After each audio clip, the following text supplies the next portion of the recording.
Mr. Eco's being chased around by the Black Smoke in Lost this Sunday. The brand new series continues at 10. Strong language now, though, in Road Wars.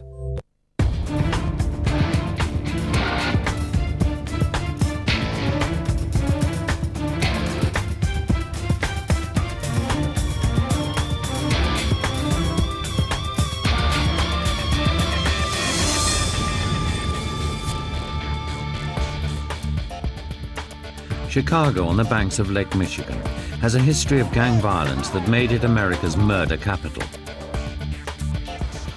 With a strict policy of zero tolerance to street violence, the police have slowly reduced the murder rate. Why don't you guys go back in the house, because if you come back again, we're locking your asses up. In a unique project, 2 British bobbies are in the city to experience the success of the American cops.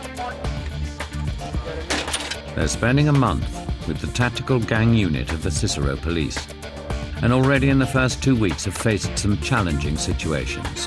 It's going mad. Shots fired everywhere, don't PC's Andy Samuels and Chris Pickett are part of the elite proactive unit in the Thames Valley that's in the forefront of combating street crime. But what are they learning from their American assignment? If what's happening in Cicero comes to Britain, then I think we're going to have to change our policing quite radically. Back home, we're seeing a lot more organised gangs on the street. Obviously nothing compared to the levels they've got out here, but there are more. Over here they've got zero tolerance towards these gangs, and they really do get in their faces. They've got some real good, tough laws for these criminals. Cicero has a history of criminality stretching back to the gangster Al Capone. The 4 square miles of multi-occupancy housing and closed-down industry are home to dozens of street gangs. And the area is notorious for prostitution and hard drugs. In the front line are the officers of the Tactical Gang Unit. Cicero Police, open the door, man. Transfer him. It's $1 million operation. We have to reuse our tape. You did 6 months for what, that PCP? What do people think when they drive by and they see you in front of a hotel? England. All I can say is, God damn! Their boss, Commander Jerry Chelada, explains to Chris how drugs have flooded the area. They say that Cicero is a hub for narcotics. Right. They estimate that there's more drugs sitting out in garages and houses in large quantities of drugs in Cicero than any other place. Okay, and is it then sort of taken out to places like Chicago and surrounding places? Yes. Yeah, they store it here, and then they move it on from Chicago to Berwyn to all the different suburbs and places from here. They even say that this might be one of their stops when they go from state to state.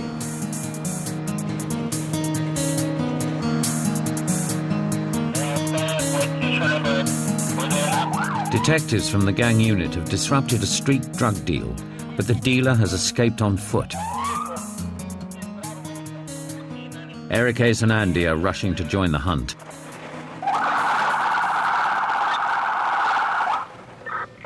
Gene and Chris are only a block away as the dealer's description is circulated. Like I said, male Hispanic, he's got dreadlocks, blue jeans. He took off running from the narcotic guys. Thank God. He's supposed to be an armed guy, so tell these guys use caution. They usually got a pistol with us. They've done a stop check on a Hispanic male who's dumped a wrap of cocaine on the deck and legged it, and we're on an area search for him now. He's described as a Hispanic male with braided hair, white t-shirt and blue jeans.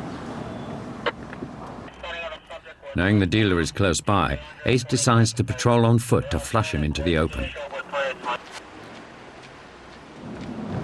He's going to be hiding in the gangway or in back garden, something next to the house there. I don't know if that's him. The dealer is probably armed, and Gene carefully checks a seemingly abandoned house.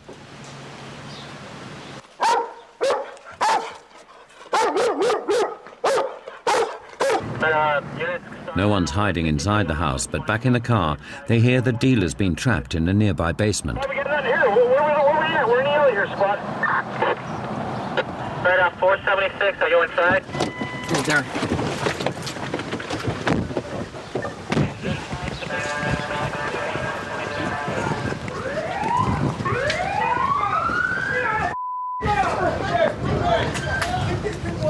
Jessica me dijo que fue a trabajar. Squad, he's in bracelets here. No more half a meter here, he's in bracelets. Come on, let me check the Get up.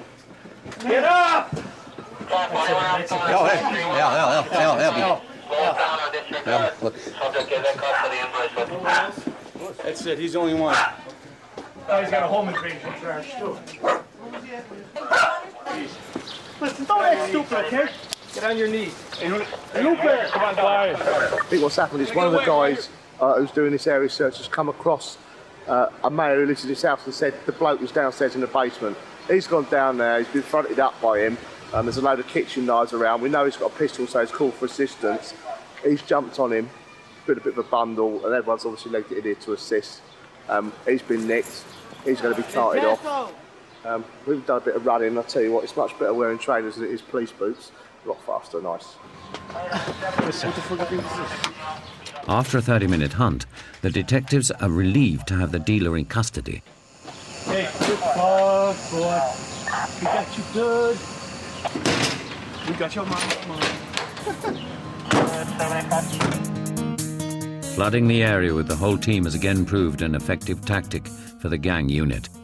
Whenever something goes off, they all turn up, and it's great because you've got like so many police there. It outnumbers the bad guys, and that's just how we like to do it. It gives us the upper hand. Lets them know that they're mucking around and messing around on our turf. They're quite large. Instead of taking the dealer straight to the cells, the cops decide to first interrogate him in their squad room. So the cocaine that he dropped, it's about an 8-ball. It's worth $120 street value. That's what he sells it for. And he would break this off a larger brick or a kilo to wrap it up like this and sell it. This is just a portion of a larger stash that he has somewhere within our town, and we're going to be working on that right now. They want him to inform on his supplier, a much bigger player in the drugs world, in return for a lighter sentence. You're not going to dispute the fact that you were dealing out here today, you dropped on us and shit like that. You're not going to sit here and treat us like idiots, right? Right, I ain't going to treat you like that, but I'm just saying the only reason I ran... We're being cool with you, so... I know. You know? Right, that's why... Because I didn't even have to take you here. I could take you to the station and process you and I close the door, okay? But if you want the opportunity to help us, help yourself, then by all means. Okay. This happens every day, okay? And every day somebody walks out of here without getting charged, but then we get somebody bigger. And I thought we were going to have to talk right now, though. We are good. We are. Caught red-handed and facing a lengthy stretch behind bars, the dealer quickly makes up his mind to talk and signs on the dotted line. The speed with which the American cops move in using informants has impressed Andy. The thing here seems to be the fact that if you arrest somebody for drugs, you sit and have a talk with them first to see what you can get out of them information-wise. If, of course, they don't really come up with much, then they stand the full penalty of the law, which they go through the system anyway. But you sit and have a, as we call them, intelligence interview with them first to see what you can gain from them. We're working very hard to combat the drug problem. We're using all of our resources that we possibly could. We're getting help from all different agencies and different departments, and we're putting a dent in it, but you know, it's everywhere. It's out there. But sometimes joint operations combined with accurate information from arrested criminals do lead to success. What we did is we assisted an outside agency, HIDA agency, on one of their drug apprehensions, and recovered a half a kilo of cocaine. It was a pretty productive day today. There's been a 2-week investigation. It was a Latin King out of Cicero. He had placed an order for half a kilo of cocaine for a negotiated price of $11,000. We had a prearranged location where the meat spot was. Basically, we pulled up. The arrestee came out of the house, walked up to the car, and we just grabbed him then. And he had the cocaine in his waistband. I'll shake it up. That's blue. That's blue. As blue as could be. He could be looking anywhere from 5 to 7 years, depending if he's got no background. If he's got some background, he could be getting a lot more time. The half a kilo of cocaine could approximately fetch up to $150,000. Yeah, that'd be a very good result if we'd have seized that amount of drugs. Would you be drinking a bunch of Guinness afterwards? We'd be in the bar by now, yeah, definitely. Bottle of whiskey open, definitely. What time are you guys done at? I don't know. We finish at 2. You guys go 2 o'clock? Later that night, Eric tries to turn over another banger caught with drugs. Call him back. Tell me you need 50 pounds right now. But this did come off a brick, so whoever he gave this to him probably has a lot more. Their drugs experience means the unit thoroughly search every car they stop. The drugs can be hidden anywhere. Sometimes they take the airbag out of the airbag compartment and they might store a gun or narcotics in here. But there is an airbag in here, so... It's a level of sophistication Chris and Andy haven't encountered before. They're keen to learn more about how these hidden compartments or traps work. In the vehicle, there's an electronic opening system. Right. And the trap is where the airbag used to be. All right. And here's the trap. I'm going to open the trap up for you.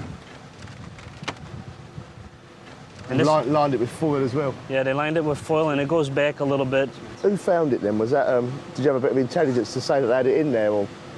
I believe the dog hit on they used a dog, the dog hit on the traps, then they were searching around in there, and they had a special unit from Chicago come in and see where all the extra wires went to, and then as soon as they found that, they found this. That's excellent. They've got some real sophisticated means of smuggling, haven't they? Yeah. Yeah.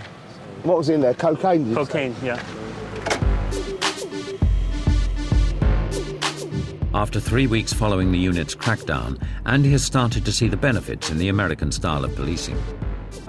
Certainly the unit we're working with is aggressive, which is nice to see. They certainly put these gangbangers down and put them in their place, which is probably something that we're sadly lacking at the minute. I think, to be controversial, I think we've probably gone a little bit too pink and fluffy and soft for want of upsetting anybody, but that sort of hampers us to do what we've got to do. We've got to change lanes. I don't know. But they're brilliant. The lads we work with are fantastic, really are. Part 2, Andy and Chris get to see just why the American cops are armed as the gang violence intensifies. Right now. And Chris runs down a fleeing suspect.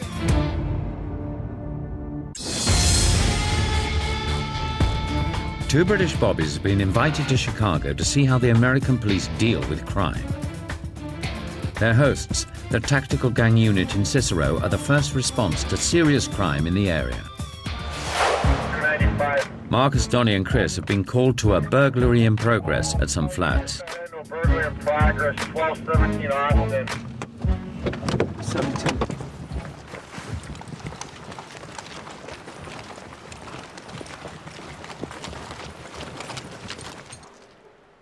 Someone's creeping around, and Marcus investigates. You're inside. You coming in. You better come out.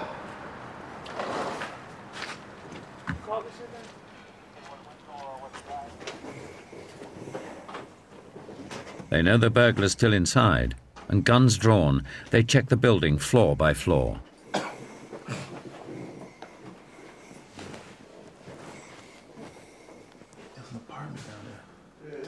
Did we not come in? Cicero Police, come out with your hands up. Finally, there's only the basement left, but the door to the only flat is locked. 3 flats here, it's very confusing at the moment as to what's going on. I think someone might have locked themselves in downstairs. One of the officers believes he saw some lights on and saw them turned off in the basement. We can't gain access at the moment. So they're looking at putting a door in. So we could have 2 burglars in there, or we could have an empty room. I don't know. With other units arriving, the area is secured. We do believe there's maybe one person in the basement.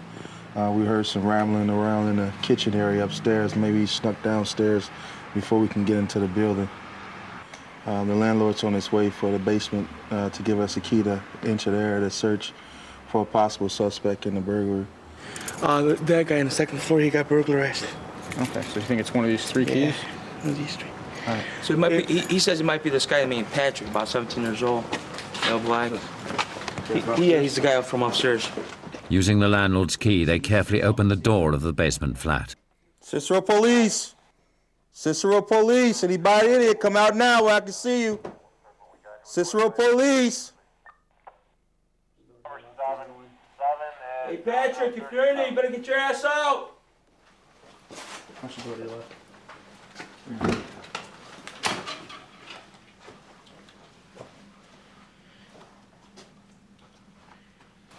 Watch the door to your left.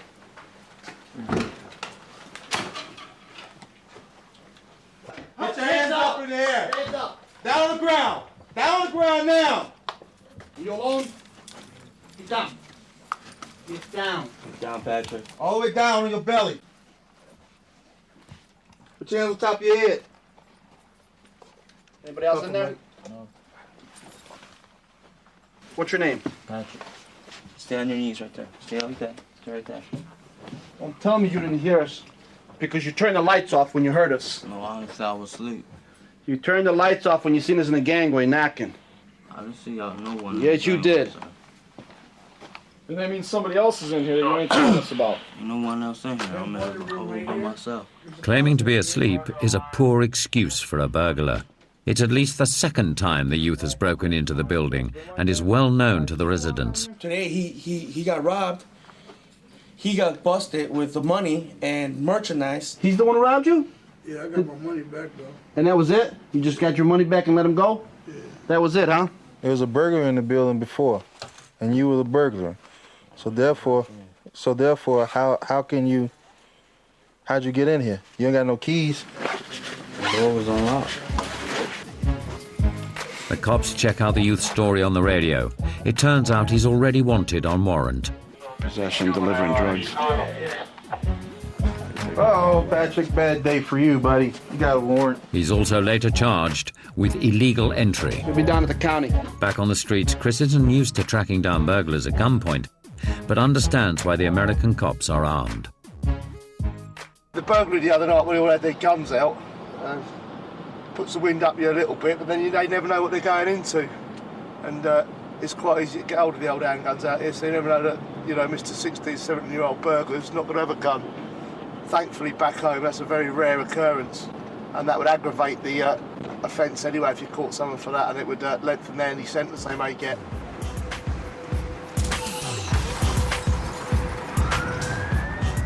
Chris puts the danger out of his mind when a youth runs from him and Edgar. What is he running for? Idiot, we're going to catch you. He's got a bird, really. Still what he got out of him. Yeah.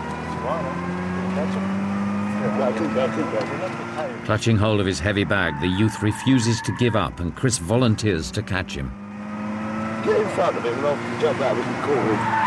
That's it, okay. Stand still! Down on the floor! Get down on the floor, you little shit! What's your problem, eh? What's your problem? What are you running away for? Dude, what the is your problem? I'm scared. There's only one beer. I'm serious. Was you running for a beer? Yes, sir. I'm so scared. I don't know why. What the It's the first time I've ever got in trouble for anything. You can look in my wallet. Right, sit on your now. ass. I'm a Triton College wrestler, and it's the first beer I had in like 6 months. You did too well with your wrestling there, did you? My bag. What the f***? You're a idiot, you know that? No drugs, no nothing. Why are you running? Dude, I don't give a f*** about a beer. What? You act like you robbed the bank. All right, relax. Take some breath, man. Take a breather. You're the biggest dummy in the world. We should just lock you up for being stupid. Come here, sweetie. In fact, the teenager simply panicked as he thought he was in trouble for sipping a beer with his girlfriend. It's illegal to drink under the age of 21 in America. All you had to do was dump the beer bottle. We don't care about beer bottle. I thought you had a bag of dope. The way you're running like a gazelle, like a crazy-ass jackrabbit. Get out of here, man. Do what you gotta do. That was fun. He's half my age and I caught him. Mind you, I'd run about half a mile before this. Chris has enjoyed what he knows best, hands-on policing. Last night I was out with Edgar on my own, which was nice because I got in the front of the car for once. I've been sat in the back and a sort of limited view of what's going on. And with a few bits and bobs, had a bit of a foot pursuit. It's the first time I've actually sort of got involved in something properly. Caught a little, but fortunately we didn't have any offences in the end. But, you know, it's nice to get involved. And that's probably the thing that's frustrating me the most out here is that obviously we've not got the powers. You know, I'm trying to help out where I can, if it's really arshy-barshy and what have you, but back home I just love the fun of getting stuck in there, talking to the people, you know, dealing with them and that sort of thing. In America, foot chases are much less common than in the UK, and the cops prefer to rely on firepower to stop the criminals. It's my toy. It was my present to myself for being such a good boy. Very beautiful, very beautiful. Assault rifles like these are carried by the gang unit to combat the growing firepower of the criminals. That gun was an AR-15, like the M16 of the United States Army and Marines. That's what they use over in Iraqi. Yeah, Marcus told us an interesting story about when he was on his way home from work. He said he was going down the highway on the interstate and just bimbling along, as you do, end of the night, and as he's gone down there, a car's come flying up alongside him and let rip. And I think they said he shot something between 40 and 70 rounds into the car. The gangbangers thought they'd seen the last of Marcus. January 6, 2001, I was ambushed going home from a party. I guess somebody had even done a drug raid or locked them up for whatever. Decided that they wanted to kill me that night. 4 o'clock in the morning, I'm driving, and all I heard was gunshots. I got struck 4 times. One in my right hand, my forearm. One hit me in the side, one graze wound, and the one that hit me in the side is in my spine. I was almost paralyzed, but unfortunately, they didn't do a job right. 9mm do not kill. Chris is out with Bill and Savage and is beginning to realize the Cicero cops can't take any chances out on the street. All right, 10-4, we're gonna them up and take them down. All right, we're pulling down in the 13 on Black and Laramie here. One of the most dangerous situations is when they spot a stolen car and have no idea of what they're about to face. We see some hands. Put your hands in the air. Turn the vehicle up. Hands. Let me see your hands. Hands in the air. Turn the vehicle up. Hands in the air. Hey. Everybody's hands. You, step out. Passenger. Put your hands in the car. Open the door. Put your hands in the car. Spread your legs out. Out of the vehicle. Seatbelt on. Take it off with your left hand. Hey. Hey, shut the up. Look at that trunk. Grab the trunk. Spread your legs out. Down this way. Whose car is this? No, it's his car. It's his car. Yeah. Really? You can't pick me up right now. No? You got another one? No, I'm out. I was. I just switched over with him. Then you Shush. Face the trunk. Guess You saw what? me You're in switch over. possession of a stolen motor vehicle. How? Oh, my Yeah. God. Really? Yeah, it's very familiar. They've got a stolen car. They deny knowledge. They say that someone gave it to them and lent it to them. You've got a couple of older lads with a couple of younger girls. That's what they do. They pick up these young, pretty impressionable girls, take them out. These girls are in awe. These blokes got a nice car that they can burn around in. Sometimes no, but generally they're not going to tell them it's stolen, and they just get themselves in the muck, so to speak. It's exactly the same as we get back home. All 4 occupants were held overnight and later charged for being in the stolen car. For Bill and Savage, it's incredible Chris would face car thieves without a gun. Now, only some of you carry guns, though, right? Okay. Not for a stolen car. Okay. Unless you were told that someone in that car's got a gun. Okay. Yeah, you know, we don't get guns out. Okay, so you don't take them out at gunpoint because of a safety issue like that? No, never. The only time you take someone out at gunpoint is if you've got specific intelligence that there's someone Like in that car with a gun. An armed robbery and a gun's been seen. We deal with stolen cars all the time. Over here, everybody and your mother has a gun. Yeah, you know? exactly. But, Get $50, you can walk on the street and get a gun.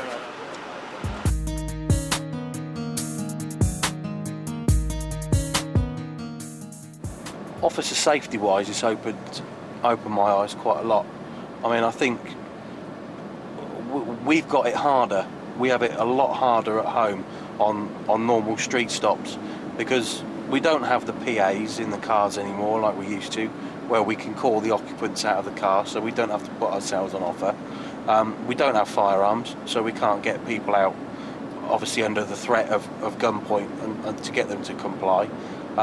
We have to walk up to a car, get very close to the driver, and get them out of the car.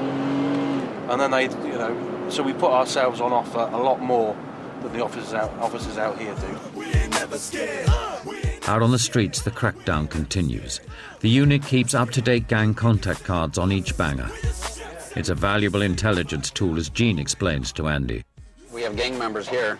Some of them move out, but they come back and hang out with the guys. Yeah. So they're still active in our town. And we keep a database of all the gang members. Gotcha. And that's how the numbers grow and grow. And then some of them go to jail, but they're still in our system. And then when they come back out, you know, they can be involved in crimes, so we keep them in our system. These are for gang contact cards. They're probably all in there, but I like to make sure that they're up to date, the Latin Kings.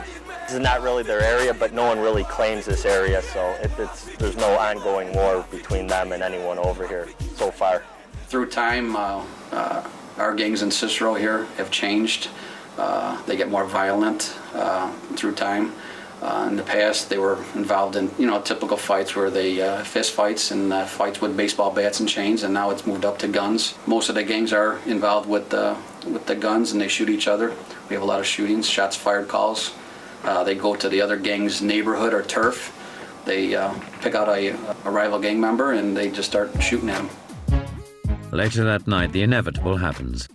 Shots have been fired on the other side of town.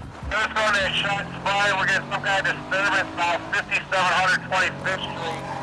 5700253. So there's a bunch of people out there screaming. Eric and Andy rush to get to the scene. Also racing to the drive-by shooting are Chris, Kirby and Edgar. It's westbound. Eric spots a group of witnesses in their backyard. Did you call? Someone hit? Where's the car? Did you see the car? Right here in the back. They shot at who? Where is he? He needs to come out. Which way did the car go? Where'd the car go? What did the car look like? I don't know. 392 are going to be on scene. We're going to have further in a minute. Just give me a second here. It's important to establish hard facts as quickly as possible if the team are to have any hope of catching the gunman. Right now, they're shooting at him while he's walking the dog. He went in the house. They're trying to get further. We're going to just jump in the car and be in the area, all right?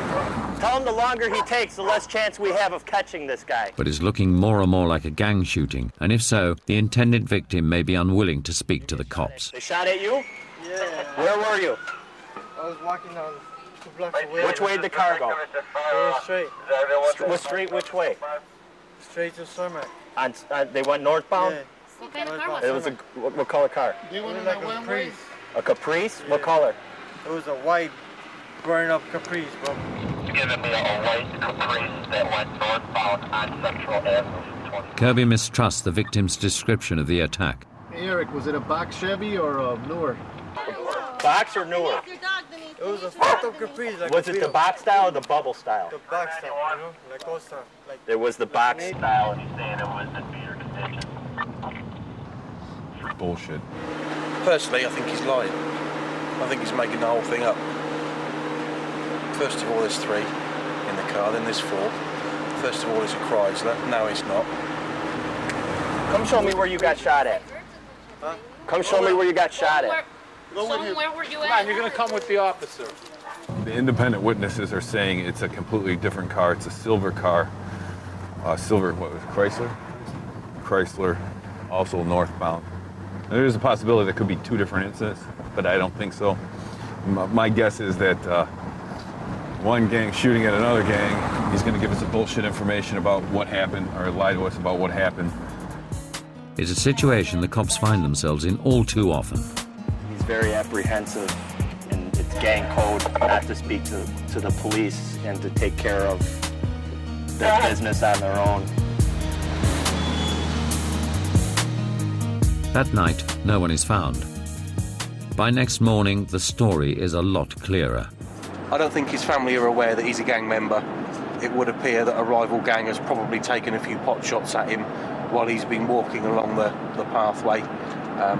He couldn't really tell us anything, didn't want to tell us anything, just gave us some sort of lame excuse that he sort of chopped and changed his mind about 3 or 4 different times. It would appear that if you're involved in a gang and another rival gang has a go at you, then you keep it to yourself and you retaliate at a later date. You certainly don't speak to the police and ask them to sort it out. Only 2 miles across, Last year, Cicero saw 15 gang murders. Many more were injured in the violence, and Chris is amazed to discover how casually the bangers react to getting shot. Raul, come here, Raul. What? Explain how that happened to you. Tell them what happened. No. Come on. You don't have to say who did it, just tell them what happened. I know you know who did it. So do I. He was shot in the ankle, and you could see he doesn't care for his wounds. No, you don't care. I don't care. Tell him what you are. Okay. This is a member of the Latin King Street Gang, and he's going to lose his foot if he keeps being a knucklehead. Don't laugh, dude. It ain't funny, man, when they say, oh, we got to cut your foot off. What age are you? What? How old are you? 20. 20. And how long ago did you get shot? 2 weeks. 2 weeks? It's been longer. It's Three. Yeah, 3 weeks. like 3 weeks to a month. Yep. But it don't look good. First time you've been shot? I think he was 20 years of age with a huge bullet wound in his leg where he'd been shot. It's like a trophy. They walk around there with it out and they're proud to show you their scars. Where'd you get shot? Where'd I get shot? Yeah, where? My leg, my arm, my wrist, and my chest. Just the thing for the kids out here is they want to get shot because that's prestige there once they've been shot. But that, you know, that gives them a higher ranking in their gang. Outrageous, but, you know. After almost a month in Cicero, it's to be expected that someone Chris and Andy have encountered will become the next victim. Earlier this week, we had a call of a gang disturbance. They said there was a gangster disciple out there causing a problem, and the neighbors were calling. Hands on the car, Raul. When we walked up to him, he took a very anti-police or defensive mode against us. What you got to call about me? Fixing my car? Quiet. Fixing my car? Hey, no attitude, Raul. Oh, I just hope you got something, because I got a camera right there too looking at you. We got a big camera right there. I don't give a rat's ass, man. Got anything illegal on I you? ain't got shit, man. I'm taking his battery, man. Quiet. Lose the attitude, okay? For Because you know what? what? You's always Hey, f***ing have an attitude too. You's always F***ing have an attitude too. Okay? Damn, you want to play that way? You want to play that way? I'm just you want to have an attitude and not have an attitude? I'm just saying, what kind of hard on you got against me, man? Someone called on you, we're here. I pretty much told them that I'm here doing my job. People are calling the police on you. And that was about a week ago. And after that, just yesterday, the same subject who was very defensive towards us, saying that we're picking on him, was just shot up. And he's now in intensive care in the hospital. He was once our leader of the gangster disciples in our town. Right. I went to the hospital, and the first words out of his mouth, he said, "Hey, hi, Sarge," you know, and I said, "Raul, see, that's why I come talk to you." And you know, the other day we got in an argument, and if I came by earlier this day and shagged you or told you to move on, you wouldn't have been in the hospital getting shot up. Go! In part 3, Chris and Andy learn about some of the more unusual aspects of American policing. Why are you going to do this? And they see how Cicero cops deal with the world's oldest profession.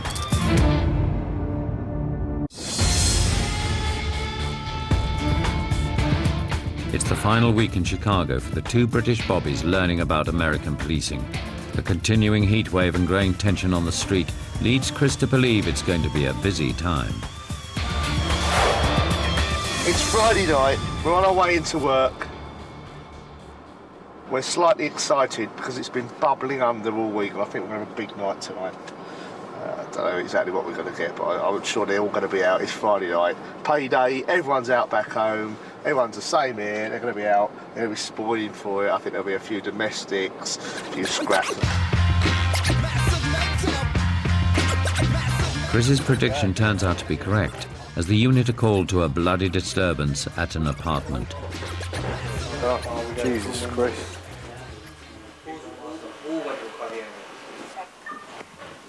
A young mother is being treated for a lacerated arm by the paramedics outside as the cops examine the scene. First she said that she had a fight 2 blocks down and that's how she got cut. And then she says that she came up here and she punched the window and that's how she got cut. She bled a little there. She bled a little in the bathroom. She bled a little here. I just want to make sure that you didn't cause... Chief suspect is her husband, he was in the shower washing all the blood off, so I think he's more involved than either one of them want to admit. I think he might have pushed her, and that's how she went through the window. We're just going to send her to the hospital and do a report on it, and we'll let the detectives follow up and talk to them and see if they can find out anything different than what we found out. In sharp contrast to the sergeant, the detectives think the woman did injure herself. It's not. We don't have all the details yet. It's a far from clear-cut case, and Chris is amazed at how the crime scene has been treated. I can't believe they've let us walk all over that scene, about 30 hairy-ass policemen walking through that blood. How unforensically aware are they? No charges were brought against the husband, and the woman made a full recovery. It's not the only difference the British bobbies have discovered. Their American colleagues have some unusual methods of dealing with minor offenders. What's that favorite song that you like singing? Sing it again. I love you, you love me, we are happy family. All right, guys. Gene prefers suspects to sing for their supper. Marcus goes for the 100-meter dash in getting minor offenders off the street. And you better run fast, too. When I say go, you start running, but you better beat him home. Come on, let's go. Get to the Mustang. Come on, man. Get on the line. When I tell him to go, he's already. Damn, you're giving him that big of a head start? Yeah, I'm giving him a big one. And you hold on. Go! Get him. Oh yeah, he's way faster. He's gonna get him. Damn! Damn, he's fat.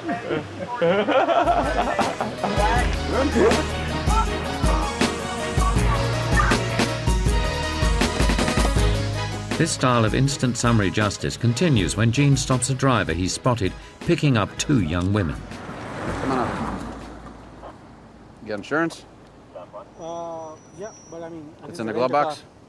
So rent a car? Yeah. Or go to the back of the car. Go buy your truck. Gene wants the man to admit what he's been up to. And you're here for what? Nothing, I was just... What are you here for?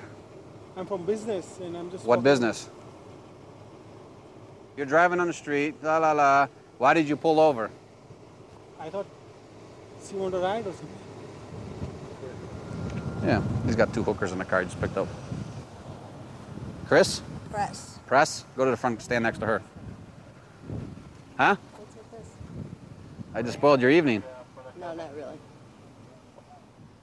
So what did this guy say to you?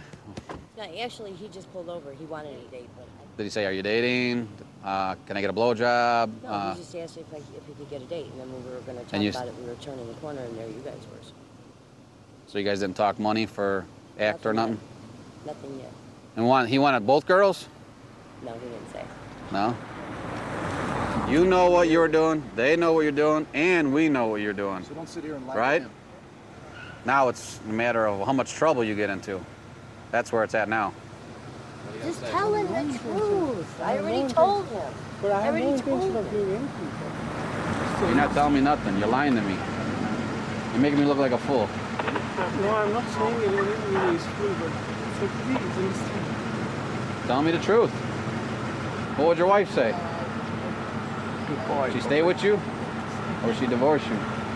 Your name will be all over the newspaper, but they do that here. I have no intention of doing anything, sir. Don't just pick up hookers off the street. You have no intention of doing nothing. Right? The man is still refusing to admit he's picked up the two girls for sex. Yeah, you are. So Gene ramps up the pressure. If you can't bond out, you go to Cook County Jail. Cook County Jail is not a nice place. Very ugly place. Well, I guess I'm going to call the paddy wagon for this guy, and we'll call a tow truck for this car, because he's just... I mean, he's just lying so much. He thinks it's a joke. Now you're acting like you're crying, just, think it's going to get you off. Quit crying and tell us what you're doing with these young ladies. Tell me the truth here. Why? Make me feel good. Tell me the truth. You're not talking. You're crying like a little bitch. Chris has devised his own instant punishment. So you're saying let him go with the girls because that'd be punishment enough? Yeah, right, yeah.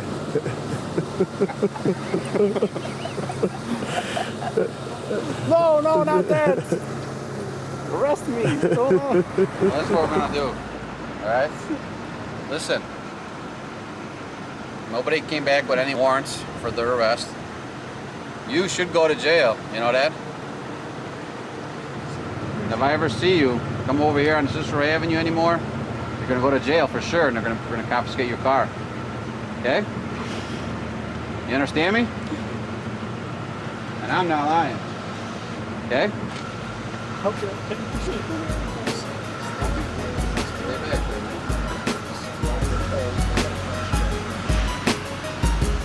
This time a severe dressing down serves as the punishment.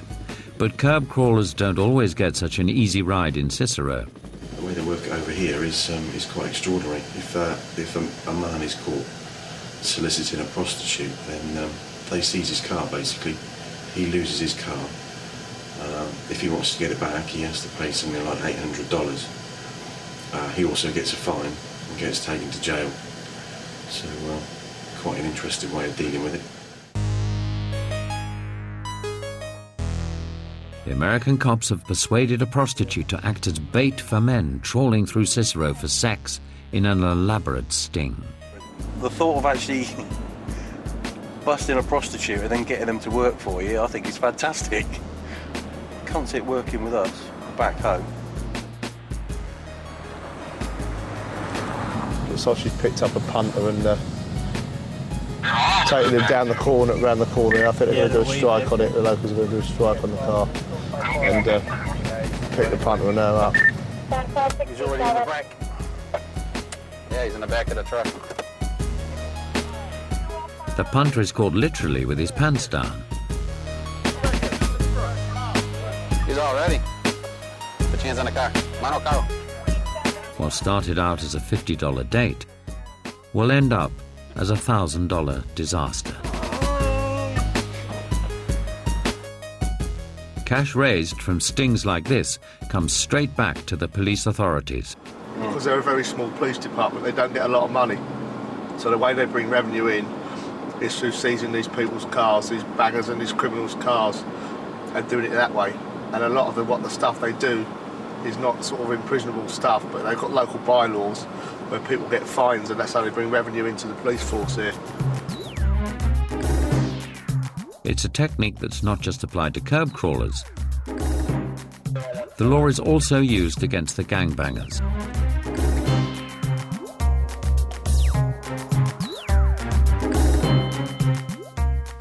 It's money for the town, but also it's a good disruptive element. It gets people off the streets for the night so they can't go out committing crime, and also if we tow their vehicle, that takes their vehicle away from them, and again they can't go out breaking into people's houses or robbing people or going around shooting people as they do when they drive by. It's all part of Cicero's zero-tolerance system, aimed at making the streets as safe as possible. All in all, though, I was a bit apprehensive about coming out here with the guns, etc., etc. And I felt a lot safer here, policing, than I do at home. And it's probably some of the places here are rougher neighbourhoods. And you go through some of these places, and they are real ghettos, real horrible places. You certainly didn't know where you'd want to live. But I want to go home now. I've had enough. And see the wife and kids. Nice.